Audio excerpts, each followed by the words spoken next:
So we're going to go through a couple of the biggest tools that I use whenever I'm doing any kind of composition work with photos, whether that's replacing specific things or building an image from scratch.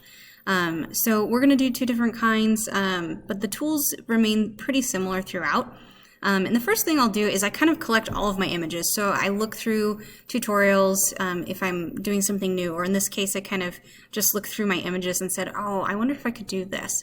And we'll kind of go through some of those ideas that I had earlier. But once you have an idea in your head, then you kind of go searching for pictures. And so some of those you need to take yourself. So I've taken some of these with my own camera, and then I borrowed a couple images from Unsplash because they're royalty free and they had exactly what I needed without me having to go on a shoot. So we're going to be doing the same thing in class, where some of these images need to be your own and some of them can be from another place.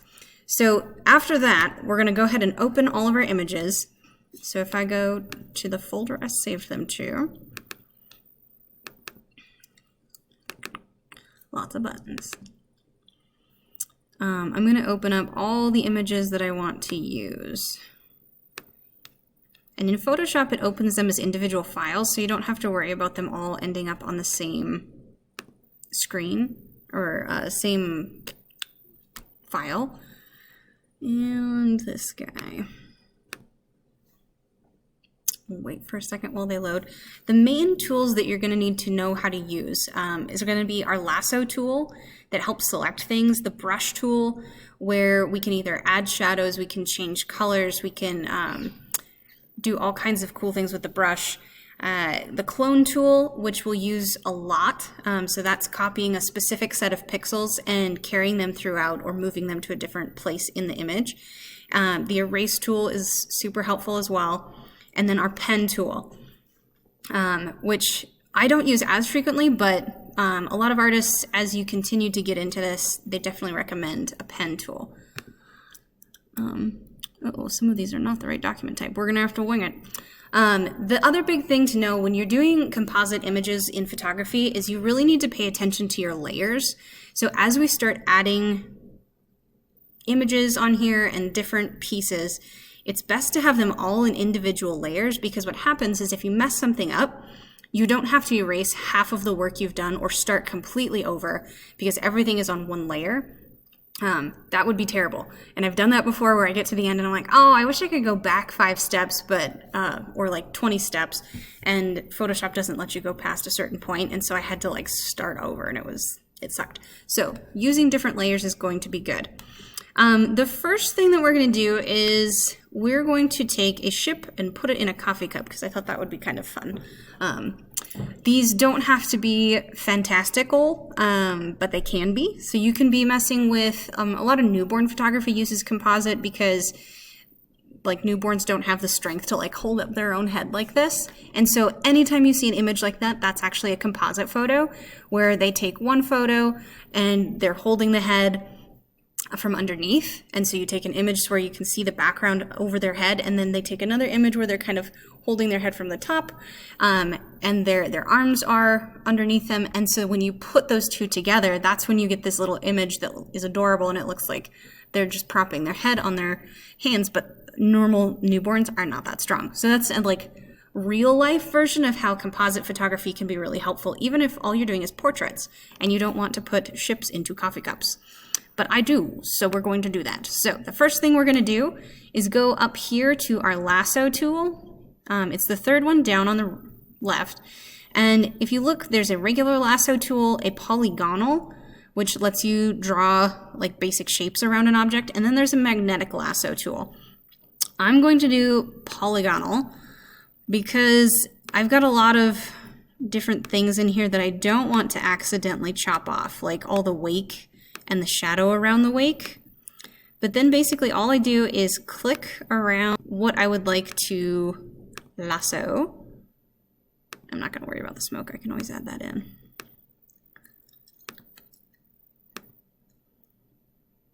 We're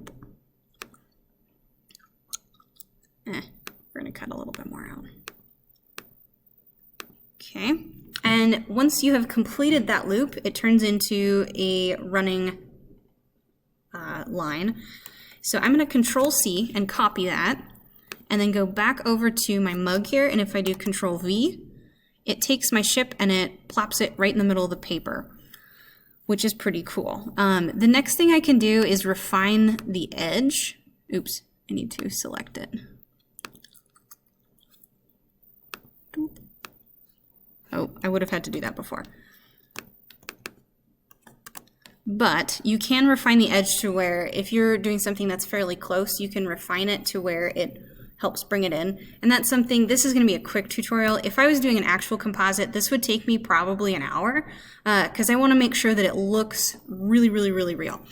But for now, we're just going to do basic tools. Another thing is you can zoom in, so don't try to just guesstimate. Let's go to 150. Let's not go to 150, let's go to 100. So now I can see everything going on here. I've got some grain differences, which I could deal with, again, if I was spending quite a bit of time on this. So I'm going to shrink this down so it looks like a tiny little boat in the cup, maybe a little smaller even. And something to know is if you are doing any kind of sizing, you can take your shift button, and if you hit shift before you start changing the shape, it keeps your proportions for you. So if you've ever like tried to blow something up or shrink something down and you grab a corner and pull it and all of a sudden it's like the world's skinniest apple, that's because it's messing with the proportion. But if you hit shift and then do your changes, it works a lot better and it will keep those proportions for you. So we're gonna have our little boat in here, and notice how I've got a background layer with the cup, and then I've got another layer. If I click on this, double click on this, I can put ship, and as I start building a ton of layers in my layer key here, I'll know what each of those are. So even if it's just like something simple that you name it, it's really important to name all of your different layers so that you don't get confused and accidentally delete the wrong thing. So that would happen. The next button we're going to use is the erase tool. So if you right click again, we've got regular eraser, which is just going to erase normally. We've got the background eraser tool. So whatever your background layer is, you can erase that. And then the magic eraser tool, which I'm going to use here because a lot of this is going to be similar colors. So I'm going to select my ship layer and click on the sky, and it starts taking away everything that is that color. Let's see if this works. Oh yeah, it's gonna work, okay. And I'm actually gonna keep the stuff underneath so I can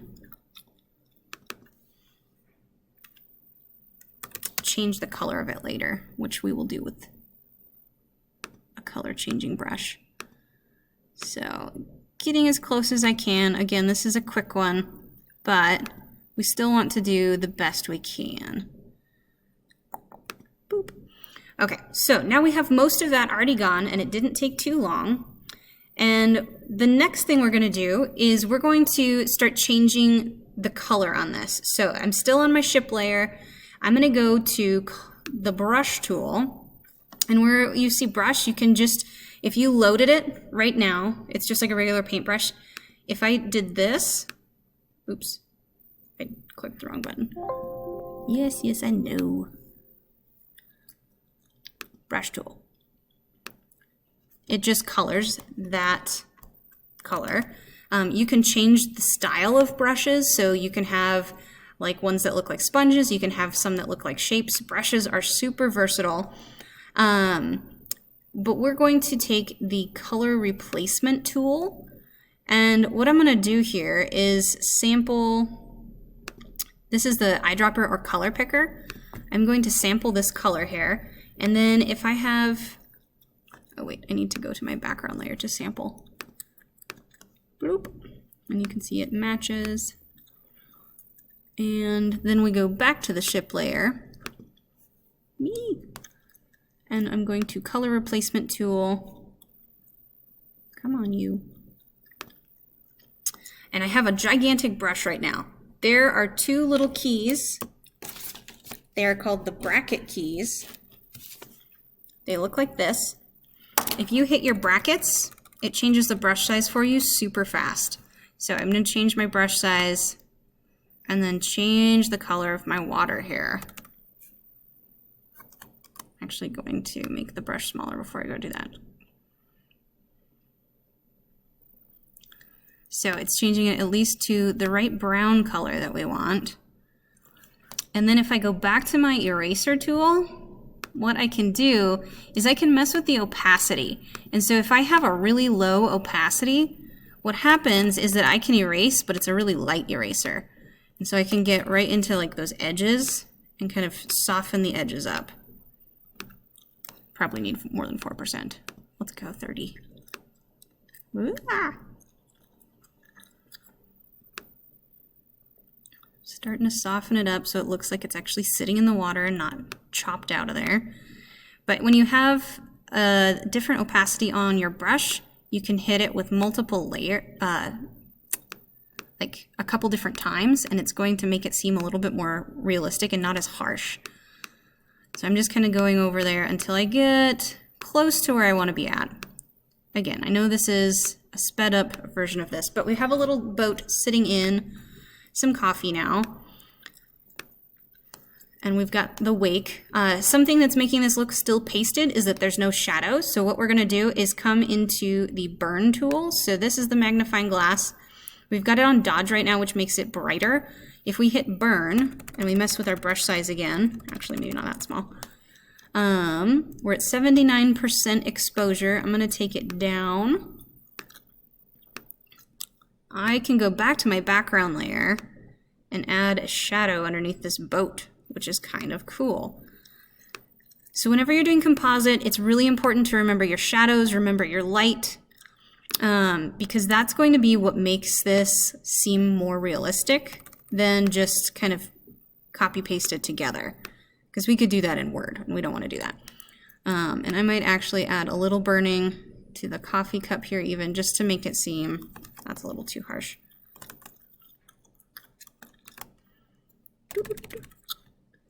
So the bigger your brush, the softer the effect is going to be. If you have a Wacom tablet or a tablet that has pressure sensitivity, you can get even more detailed. But for now, this is going to work, and we'll zoom out. Back to like 75%. Nope, let's do 25%. Okay, and I can always double check it. So I would actually probably go in and take those shadows out now that I'm looking at them, because I don't really like them, but it was worth a shot. So if I really wanted to, I could go all the way back up to where I had my burn tool, and I could take those out. I kind of like the ones under the boat, but. So for those of you guys who are deleting layers using this little delete can, that's one way to do it, but know that you can just search back through your list and it doesn't permanently delete it in case you change your mind, which I constantly do. So that is a quick version of how you can mix two pictures together. The next one, we're going to do a little bit more realistic one. So I have this picture from Edinburgh, Scotland that I took when we went there a few years ago. And what I'm going to do is we're going to use our, let's see. Let's use our erase tool first. So I'm gonna go to my magic eraser because that's gonna grab everything of the same color. My sky is pretty flat here, and that's what we're gonna change. So every place that I see sky, I'm gonna erase that color because I'm gonna put in a nice sky because we want it to be a cool touristy shot. And the nice thing about magic erase is that it stops when it gets to a color that is not the same as the one you are selecting. So that's going to be close enough for now. We can always fix it later. We're going to import another image. So File, Place, and we're going to catch our photo with the sky. And it's going to place it right on top. No, it's not, because it's the wrong file type. Okay. Save image as. Save. Okay, try that again. I'm gonna grab this and pull it into Photoshop.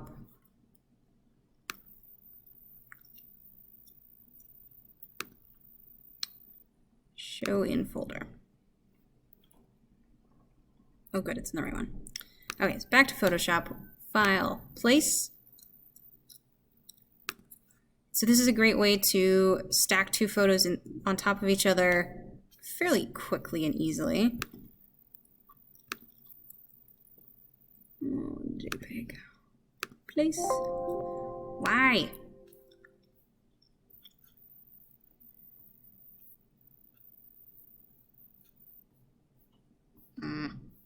Okay. We're going to steal the sky from the ship here instead because the other one's being rude. So I'll place my ship in there and I'm going to make the sky a lot bigger. And so I'm not using the tool that allows me to keep the proportions because I don't really care right now. Because all I'm taking is the sky. So I'm just going to make the sky look good and it doesn't really matter what the boat looks like to me. And then what we're going to do is take this layer and, oh, I need to accept that layer. Pull it underneath and it pulls it to where we've got some work to do here. But now we have a nice sky that matches our nice foreground. I would obviously need to work with some of the, let's go ahead and actually do that because that's smart and good for you guys to know. So I want to adjust the brightness and the contrast. Right now that's way too saturated for me. And so I'm going to link these two layers by pressing the the Alt key. It makes that little box with the arrow. If I click those two, these two are now linked. And so everything I do on my brightness and contrast only affects that sky behind, as though the ship layer. So that looks a little better, and we're going to decrease the contrast so it's not as intense, because we don't want it to overshadow our fountain here. Okay, so that looks a little bit better. What I can do now is I can use my clone tool. So I'm still on the ship layer here. The clone tool looks like a stamp. And we're going to, we have to rasterize. Okay, so we hit Alt and we get crosshairs. And what happens is that we're selecting those pixels. Sure, we'll make it a smart object. So we hit Alt. Actually, I'm going to make my brush a little bigger. Alt and press. And as you start painting over it, it makes the ship disappear, which is super cool. So now I have a nice sky behind Edinburgh Castle. I would take some time right now. If you look, you can see that there's still little pieces of the previous sky. But this is a really easy way to mix two exposures together. So if you take a picture of the sky and you take a picture of your foreground and you want them to be together and look like a fully exposed photograph, you can do that even if your camera doesn't allow you to do that in camera. So hopefully these two things are helpful. I know that you guys are going to be looking at different tutorials than just what we're doing right now, but these 4 tools will help you incredibly. And a lot of it is just organization and patience. So let's do some of these in class. I would love to help you guys. I really enjoy this stuff and I enjoy helping you. So find some photos, find some tutorials, and then let's have fun when we are in class this week. If I can turn off the button.